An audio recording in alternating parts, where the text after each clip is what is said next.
আদালতে ধাক্কার মুখে রাজ্য। ফের আদালতে ধাক্কার মুখে রাজ্য। ৩১৩ শিক্ষকের বেতন বন্ধের নির্দেশ দেওয়া হয়। পাহাড়ে শিক্ষক নিয়োগে দুর্নীতি মামলার নির্দেশ কলকাতা হাইকোর্টের।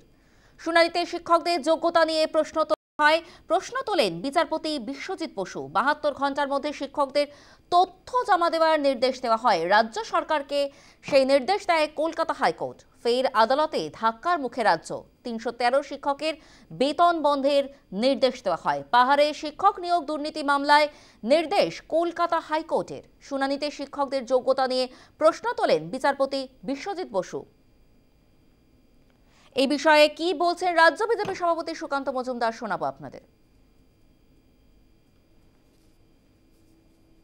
প্রতিটি জায়গায় নিয়োগ নিয়ে এই ধরনের দুর্নীতি হয়ে আছে। আগামী দিনে যেভাবে একের পর এক মামলা হচ্ছে এবং এইভাবে যদি চাকরি বাতিল হতে থাকে, গোটা পশ্চিমবঙ্গে একটা অরাজকতার সৃষ্টি হবে বলে আমার মনে হচ্ছে। কারণ এই রাজ্য সরকার এমন পাপ করে রেখেছে, সেই পাপ এখন ফুটে বেরোচ্ছে, মাটি খুঁড়ে বেরোচ্ছে সমস্ত।